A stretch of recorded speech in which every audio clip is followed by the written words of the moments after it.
Hola, buenos días, bienvenidos. Estamos comenzando nuestro tiempo devocional en esta mañana. El día de hoy estaremos revisando del capítulo 4 de Eclesiastés, del versículo 4 al 8 para nuestro tiempo devocional, que hemos titulado El enigma del esfuerzo.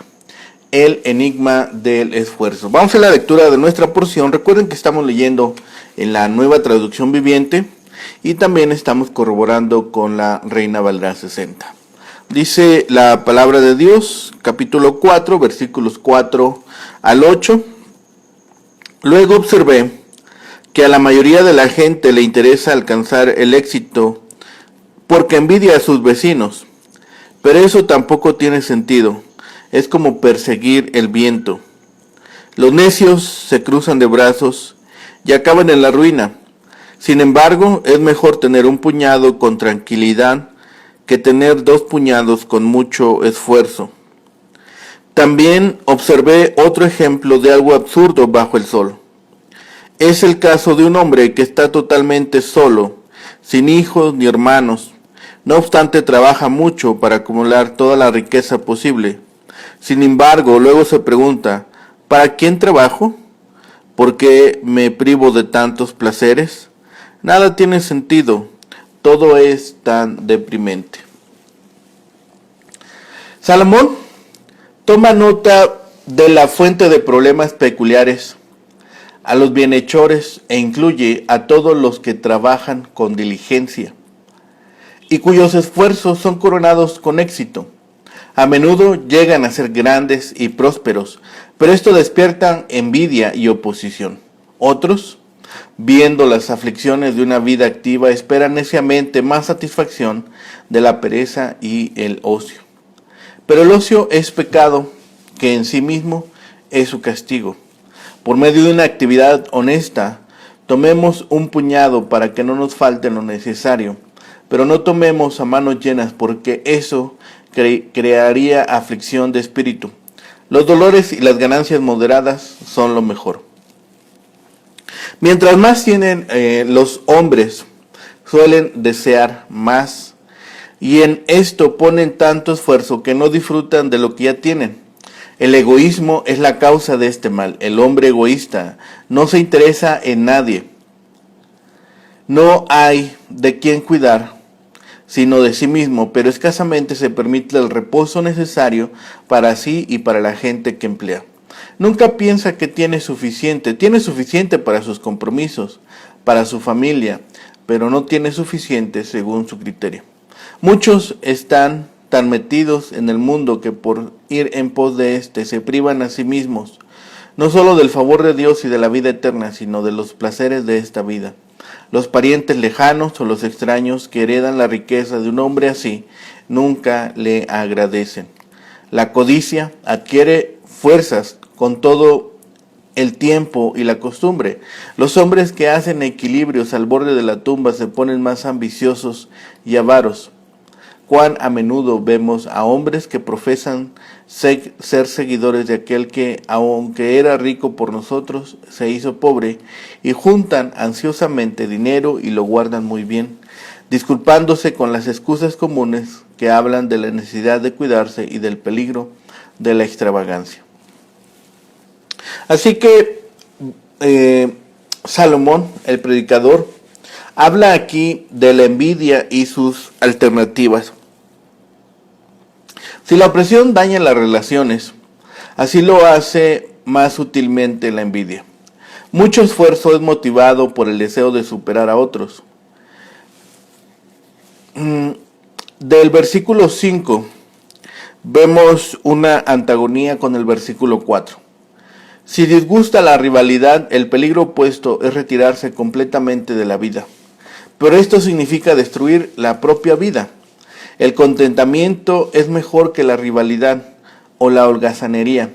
Una mano llena expresa una cantidad limitada. Ambos puños llenos, más de lo que puede manejarse con facilidad. El primer caso lleva al sosiego, el segundo caso al fracaso y la frustración. Entonces la pregunta que hace el predicador ¿Para qué vive uno? El hombre que no tiene familia o amigos, sin embargo, tiene éxito y es rico. Él hace la pregunta en el versículo 8, pero no se da la respuesta y la pregunta queda pendiente, es parte de la frustración de la vida. Así que la envidia de otros es el resultado del trabajo con éxito. También resulta vanidoso el trabajo, dice el predicador, por cuanto el trabajo con sus frutos excita la envidia de otros con la consecuente infelicidad que resulta de ella. Los que trabajan son los sabios. Los necios que no trabajan están en una situación casi mejor porque aunque son pobres, por lo menos no experimentan la envidia. Es mejor tener un puño y estar libre de la envidia que tener 2 puños y experimentarla. Así llegamos al enigma del esfuerzo. La versión moderna declara que por todo género la obra afortunada, el hombre es envidiado de su prójimo. La Reina Valera y otros interpretan: todo trabajo despierta la envidia del hombre contra su prójimo. Así podemos leer en la Reina Valera el versículo 4, dice: he visto asimismo que todo trabajo y toda excelencia de obras despierta la envidia del hombre contra su prójimo. También esto es vanidad y aflicción de espíritu. En todo caso, nuestro pesimista predicador exagera el lugar de la competencia y la envidia como motivos de la vida. Estas afirmaciones son cuando mucho verdades a medias. El que cree estas peligrosas falsedades debiera mirar más allá y vivir mejor. Hay hombres que son impulsados por el acicate del logro competitivo, pero ¿hemos de olvidar los millones que trabajan para suplir las necesidades de la vida? ¿Para proporcionar comodidad a aquellos que aman? ¿Para ejercer una fiel mayordomía de los bienes de Dios a quienes han dedicado todas sus energías de su vida? Ser envidiado por causa de los propios logros es malo, y luchar para lograrlo algo así solo a fin de batir a nuestro prójimo es peor. Ambas cosas son vanidad y aflicción de espíritu. Pero aún así, la actividad es necesaria para una buena vida. Solo el necio cruza sus manos y no hace nada. Come su propia carne. Puede significar que se destruye a sí mismo o tal vez que vive de sus parientes. En el versículo 6, el predicador revela su tan repetida posición de que la sabiduría toma un camino medio, evitando ambos extremos. Más vale un puño lleno con quietud que 2 puños llenos con trabajo y correr tras el viento. Nuestro Señor hubiera apoyado este consejo contra la actividad extremada y ansiosa en el esfuerzo contra la obtención de ganancias materiales. Atkins señala una hermosa frase: un puño lleno de quietud. Los generales hacen descansar a un ejército en marcha a intervalos, digamos, por unos 15 minutos. Solo un manojo de quietud, pero mantiene en marcha al ejército. La facultad de tomar un manojo de quietud en medio de las tensiones y la demanda de la vida tiene un poder curativo y sustentador. Lo denominamos relajación. Es más que eso, es dejar que la vida se rebautice en lo bendito y permanente y halle así reposo. Esto aquieta el espíritu perturbado y anticipa la curación final cuando los impíos dejan de perturbar y descansan los de agotadas fuerzas. Es el comentario que hace Atkins a Job 3:17. El aislamiento producido por los extremos de riqueza y pobreza. Es esta sección que vamos a revisar, o que podemos revisar, en esta parte del capítulo 4, y lo que veremos el día de mañana complementa. Nuevamente, el predicador así contempla otro aspecto de la vanidad. El que no tiene familia trabaja en vano para juntar riqueza.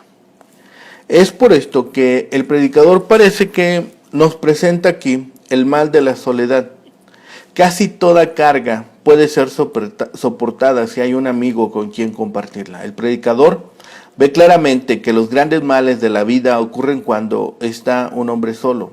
Para un hombre trabajar y no tener a nadie, ni hijo ni hermano, que le inspire y dé propósito a su trabajo es ciertamente un duro trabajo. Para que la vida sea satisfactoria, uno debe tener una respuesta válida a la pregunta, ¿para quién trabajo yo? Y esta respuesta debe estar más allá de él mismo, en la familia, en el servicio a las necesidades humanas o en el cumplimiento de la voluntad de Dios para su vida. El predicador regresa al tema de la opresión, al del trabajo. Presenta dos actitudes erróneas hacia el trabajo, ambas comunes. La primera la conocemos como ambicionar el lujo de los demás. Piense en esto. ¿Qué motiva a las personas a tener éxito? Todos quieren demostrar que llevan una vida fructífera. ¿Cuántas historias no hay de pobres que se convierten en ricos como resultado de los sueños que tuvieron de vivir algún día en uno de los mejores lugares de la ciudad? Algunos han comentado que la gente trabaja más duro por los lujos que por las necesidades básicas de la vida. Muchos hombres de negocios que buscan el éxito trabajan más horas que la persona que apenas se sostiene. También en el trabajo de la iglesia, la envidia puede ser el motivo escondido cuando hay mucha actividad. Hay personas que quieren sobresalir de los demás en todos los aspectos de la vida.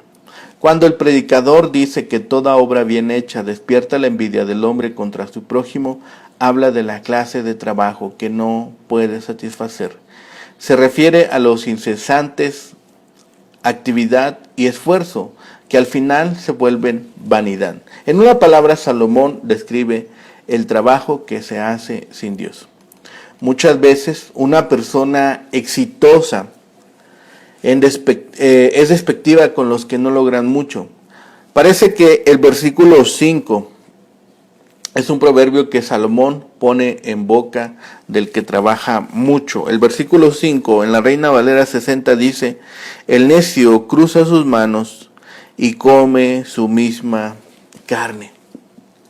Cierto, si una persona se sienta con las manos cruzadas sobre el estómago y nunca las utiliza constructivamente, se va a arruinar, va en camino de la ruina.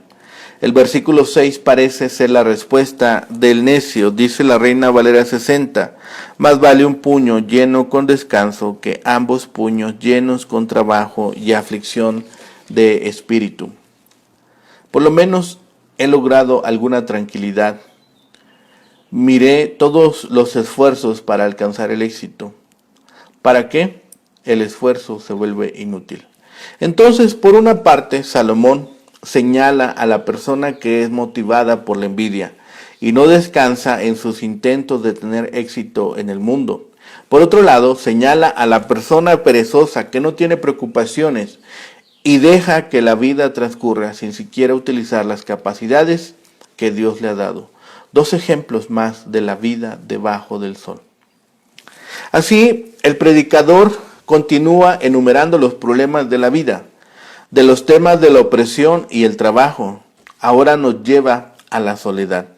Así como el trabajo enraizado en la envidia es un tópico bastante común y constante en la vida contemporánea, en este mundo posmoderno que hemos vivido, cada día es mayor el número de personas que deciden permanecer solteras.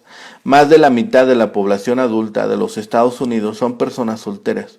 Escuchamos hablar mucho sobre la alienación y la soledad dentro de los casados, tanto como dentro de los solteros. No es que no haya suficiente gente en derredor, pero la amistad real y perdurable es difícil de conseguir en nuestra época en la que nos movemos con facilidad. Existen mucha competencia y materialismo. No es difícil encontrar ejemplos de la vida moderna que concuerden con la descripción que hace Salomón del hombre rico y solitario. A veces los individuos muy ricos y famosos pasan sus últimos años viviendo casi como ermitaños. Tenemos ejemplos de esto cada día en las noticias. En el versículo 8, las palabras se pregunta no están en el texto original en hebreo. Los traductores las han agregado para clarificar que el hombre rico se habla a sí mismo. Podemos ver mediante esta pequeña luz la manera tan completa como Salomón se pone en la situación del otro hombre. El predicador, de manera completamente simple y natural, se mete en las palabras y en los pensamientos del otro. Es lo mismo que hizo antes en este capítulo con el breve diálogo entre el hombre que trabaja duro y el necio. El hombre que con esfuerzo y habilidad logra tener éxito en su trabajo, rápidamente entra en esta persuasión de la envidia de su prójimo, tanto más cuanto mayor sea la honradez con la que haya conseguido el éxito, tanto mayor será la envidia. Caín envidiaba a su hermano Abel, Esaú a su hermano Jacob, Saúl a David, siempre sin motivo y con la mayor frecuencia por buenas obras. Esto es sencillamente diabólico. Los que sobresalen en virtud causan mal de ojos a los que se exceden en el vicio, lo cual no debe quitarnos ánimos para obrar el bien, sino llevarnos a esperar alabanzas, no de los hombres, sino de Dios. Así que, según lo que podemos observar en esta porción, el deseo de sobresalir sobre su semejante se vuelve algo inútil y carente de valor si solamente lo hace por opacar el trabajo del que lo ha hecho honestamente. Buscar sobresalir sobre aquel que trabaja honestamente se vuelve algo inútil, es algo infructuoso porque solamente busca llevar cierta gloria a sí mismo, no busca la alabanza de parte de Dios. En el otro extremo tenemos al perezoso que cruza sus manos y come su propia carne, es decir, se muere de hambre antes que trabajar. El versículo 6 podría interpretarse de dos maneras: como una excusa del perezoso, más vale poco sin esfuerzo que mucho con fatiga; como consejo sabio del predicador, más vale reposo de ánimo y contentarse con ganar lo suficiente, sin ánimo de competir con otros, que esforzarse por ganar mucho. Lleva a la rivalidad ajena y perder así la paz del ánimo. Aconseja pues el equilibrio entre la fatiga del versículo 4 y el ocio del versículo 5. Esta es la interpretación más probable. Lo mejor es el esfuerzo moderado con ganancia moderada. Salomón se refiere a una de las mayores necedades que podemos observar en este mundo, y por cierto, con mucha frecuencia. Un hombre solo, sin socio ni sucesor, que se afana y fatiga en acumular riqueza por el único motivo de ver cómo crece su caudal, que incluso se priva a sí mismo de todo bienestar y no parándose a pensar en la necedad de tal comportamiento. Vemos de nuevo el ejemplo del rico insensato en Lucas 12. Y se verá que la insensatez del rico, que aquí describe Salomón, es todavía mayor, pues el otro pensaba disfrutar de lo cosechado. Este versículo nos debe incluso llevar a recordar a aquel hombre que solamente trabaja sin pensar en gozar lo trabajado. El predicador dice: he visto que todo trabajo y toda obra excelente son resultado de la rivalidad del hombre contra su prójimo. Es una manera contemporánea y un poco más suave de referirse al tema, que se ve que es muy antiguo. Es el concepto de la emulación. Por esto último se entiende el sentimiento que nos lleva a imitar los ejemplos superiores. Para la palabra hebrea se dan en castellano los equivalentes celos, afán, pasión y envidia. Un comentario de estas motivaciones humanas es el capítulo 13 de Primera Carta a los Corintios. El necio, por tanto, se cruza de brazos. El necio no siente el desafío de emular a nadie. Es la manera de unir este proverbio popular con el argumento que el predicador nos venía presentando y que aquí tiene un punto de conclusión. A él no lo mueve de su indolencia el ejemplo de los demás. Se muere de hambre, pero se queda de brazos cruzados. También en esta sección vemos cómo actúa el sabio, cómo debe actuar el sabio ante esta situación. En 3 ejemplos muestra el predicador las ventajas de una conducta verdaderamente sabia. Las 3 introducidas por la expresión mejor. Mejor la vida sosegada, con un poco que lo mucho, con duro trabajo, y sin tener en cuenta que nadie está seguro de disfrutar del fruto de una ambición desmedida. Mejor gozar de la compañía de amigos que vivir en una peligrosa soledad.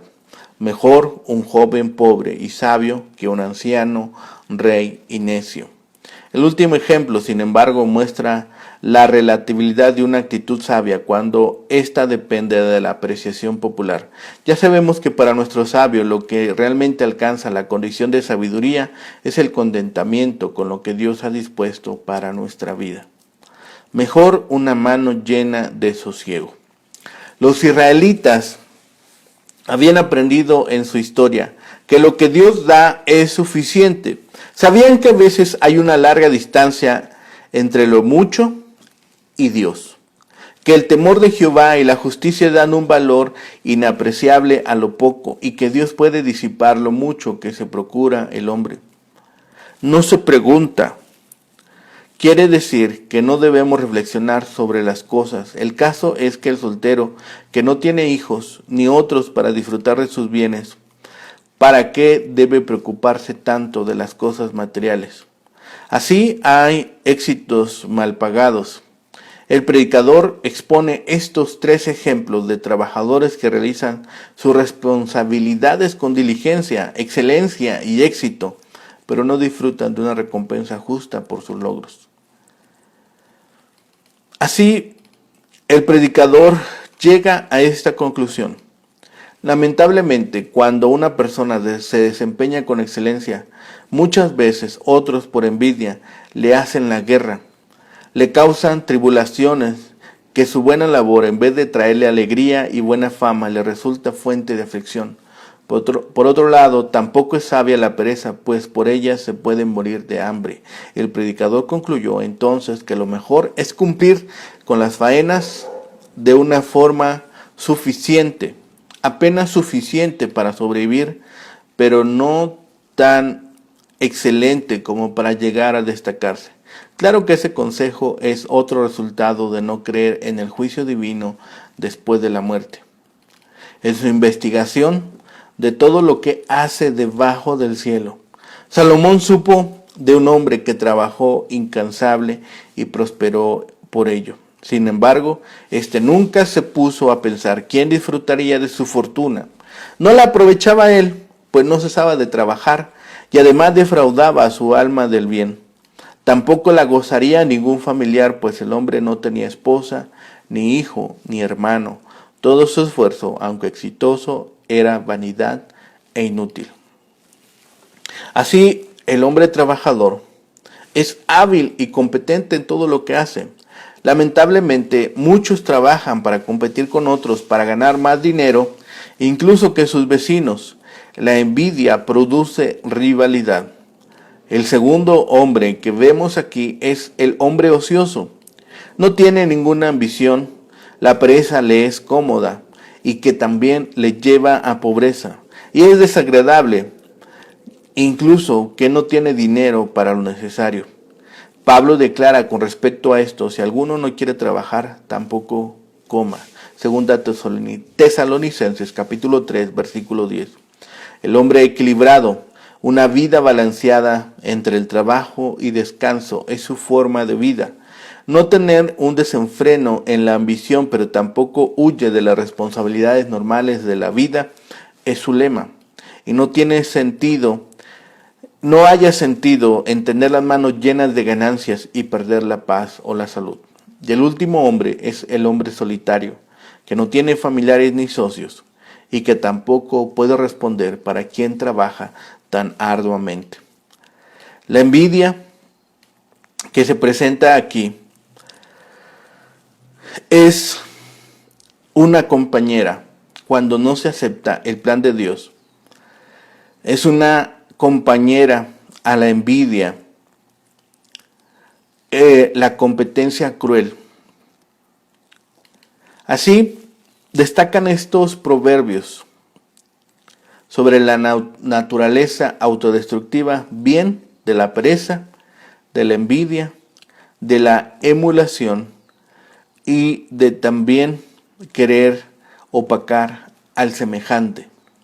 Por eso la moderación es preferible al esfuerzo excesivo, dice el predicador, en lugar de la que a veces se vuelve cruel competencia. Salomón recomienda: mejor es poco con justicia que muchedumbre de frutos sin derecho. Escribe en Proverbios 16:8. El problema de la tristeza y la soledad es otro obstáculo para aceptar que el plan de Dios lo abarca todo. Pensemos en una persona que no tiene familia ni un solo heredero al que pueda dejar todo aquello por lo que ha trabajado tan duro. No hay quien los consuele, no encuentran descanso ni satisfacción, no tienen compañía. Y se refiere literalmente a una tarea incómoda y desoladora. El predicador, por tanto, encuentra algo más complejo en sus meditaciones. Había algo que le exasperaba: el hecho de la actividad y habilidad humana que son motivadas solamente por ganar al prójimo, por sobresalir sobre su prójimo que había trabajado honestamente. Salomón vio que la rueda de la vida era impulsada por el espíritu competitivo, el deseo de tener mejores ropas y una casa más lujosa. Todo esto se vuelve hueco e indigno de seres creados a la imagen y semejanza de Dios. Cuando a los pintores Miguel Ángel y Rafael se les encomendó que, haciendo uso de sus talentos artísticos, adornasen las paredes y muros del Vaticano, un terrible espíritu de rivalidad se interpuso entre los dos. Aunque cada uno tenía una tarea distinta que llevar a cabo, llegaron a estar tan celosos que al final ni se hablaban el uno al otro. Algunos llegan a ser más hábiles disimulando su envidia que estos genios, pero esta misma actitud de rivalidad se encuentra en el fondo de mucha de la actividad contemporánea. Un cínico moderno escribió: he probado todo lo que ofrece la vida, pero todo lo que veo es a uno intentando sobrepasar al otro en un intento inútil de lograr la felicidad. Esto no puede ser el motivo o razón de felicidad, el sobrepasar, emular a otra persona que ha trabajado honestamente. No lo podríamos hacer porque la recompensa que buscamos es terrenal. El mismo Señor Jesucristo habló de ello, que aquellos que buscan la admiración de los hombres solamente recibirán admiración para este mundo, pero no recibirán alabanza de Dios. Así podemos ver que el necio es la víctima de su propia ociosidad. Otro tema menor que recorre el libro es que trabajar con moderación otorga dignidad a la persona, pero si el trabajo es excesivo y la absorbe por completo, de nada aprovecha, porque un poco descansadamente es mejor que mucho con aflicción de espíritu. Cuando se trabaja solo y sin nadie con quien legar las riquezas, el ser humano sufre privaciones por gusto. Le sería mejor tomarse un poco de tiempo para disfrutar lo que tiene antes que consumirse completamente tratando de tener más. Algunas personas perezosas, mientras otras adictas al trabajo, es cada vez más constante en nuestro tiempo. Los primeros, viendo la futilidad de apresurarse hacia el éxito, se cruzan de brazos y perjudican a los que dependen de ellas y a sí mismas. Los que tienen adicción por el trabajo muchas veces están motivados por la envidia, la ambición y un deseo constante de permanecer por delante de los demás. Ambos extremos son necios e irresponsables. El antídoto para ambos es el trabajo arduo, pero con moderación, dice el predicador. Tomemos el tiempo, pues, para disfrutar de los dones que Dios nos ha dado y comprendamos que Dios es el que nos proporciona tanto las asignaciones, las tareas, como las recompensas, no nosotros, no el mundo, no las palabras de los hombres. Estemos anhelantes de un día escuchar de los labios de nuestro Padre, buen siervo fiel. Que esos sean nuestras motivaciones, que no estemos esperando las alabanzas del mundo, sino que anhelemos en todo tiempo las alabanzas de parte de nuestro Padre. Oremos. Bendito Padre y Señor, gracias te damos por este día, Señor, gracias te damos por tu amor, por tu bondad, por tu misericordia, Señor, porque en todo tiempo eres bueno. Gracias, Padre, por la bendición de este día. Permítenos, Señor, aprovechar bien el tiempo, aprovechar bien nuestras fuerzas, nuestras habilidades, los dones y talentos que nos has dado. Señor, permítenos disfrutar con nuestra familia, con nuestros amigos, con nuestros seres queridos, Señor, de aquello que recibimos de tu buena mano. Permítenos, Señor, ser diligentes en todos los trabajos y sobre todo, Señor, permítenos alabar y glorificar tu santo nombre en todo tiempo.